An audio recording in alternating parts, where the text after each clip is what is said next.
Hey everyone, welcome back to where we dive into the latest movies and bring you all the details you need to decide what to watch next. Today, we're exploring The Marsh King's Daughter, the 2023 adaptation of Karen Dion's best-selling novel. Let's break it down in 10 points and see why I'm giving it a 6 out of 10. Grab your popcorn, settle in, and let's get right into it. Right off the bat, the film throws us into the middle of Helena's world. We see glimpses of her past, growing up in the wilderness with a father who's far from the loving, protective figure a child deserves. It's a harsh reality, and the film doesn't shy away from showing the psychological impact of her early years. As the story unfolds, we see Helena grappling with her present life while confronting the shadows of her past. The narrative does a good job of slowly revealing pieces of the puzzle, keeping us engaged as we try to piece together the mystery surrounding her father's escape and the danger it brings to her family.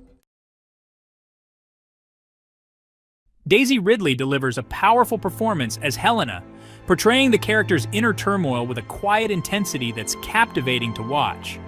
You can feel the weight of her past trauma in every scene, and Ridley does a fantastic job of conveying that complexity. Ben Mendelsohn is equally brilliant as Jacob, her father. He's both terrifying and strangely sympathetic, which makes for a truly compelling antagonist. The scenes between Ridley and Mendelsohn are easily some of the most gripping in the film. The film is visually stunning, with sweeping shots of the marshland that are both beautiful and isolating. It's almost like the landscape itself becomes a reflection of Helena's internal struggles. The filmmakers use light and shadow masterfully to create a sense of unease and suspense. And the close-up shots during the more emotional scenes really draw you into Helena's experience. At its heart, The Marsh King's Daughter is a story about survival and the complex relationship between a parent and child. It delves into the lasting impact of trauma and the struggle to forge your own identity when your past is so deeply intertwined with a dark secret. There are moments when the film really makes you think about the nature of forgiveness and whether some wounds are simply too deep to heal. The film takes its time to build suspense, and while some viewers might find the pacing a bit slow at times, I think it adds to the overall atmosphere of unease.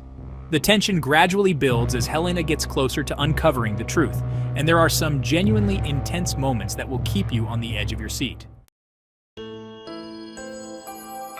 While Daisy Ridley and Ben Mendelsohn steal the show, the supporting cast is a bit uneven. Some characters, like Helena's husband and best friend, feel a bit underdeveloped, and their roles could have been explored further. However, there are standout performances from actors like Garrett Hedlund, who brings a quiet strength to his role as someone from Helena's past.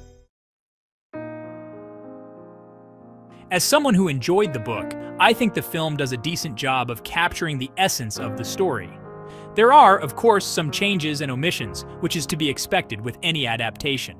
However, I felt like the filmmakers managed to retain the core themes and emotional weight of the novel, even if some of the nuances were lost in translation.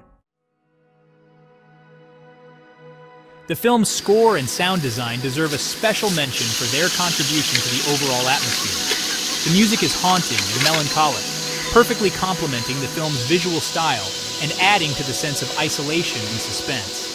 The sound design is equally effective, using subtle cues to heighten tension and create a sense of unease.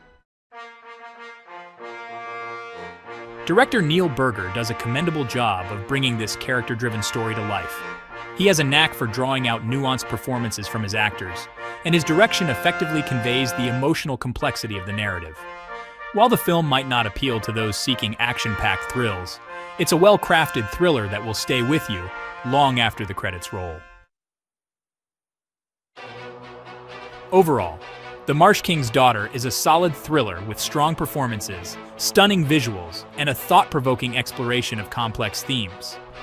While the pacing might not be for everyone, and some might find the supporting characters underdeveloped, it's a film that stays with you.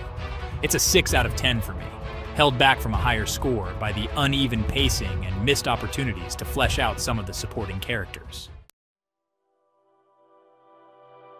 That's all for today's review. If you've seen The Marsh King's Daughter, let me know your thoughts in the comments below. Do you agree with my rating? What did you think of Daisy Ridley and Ben Mendelsohn's performances? Don't forget to like, subscribe, and hit the bell icon for more movie reviews and updates. Thanks for watching, and I'll see you in the next one.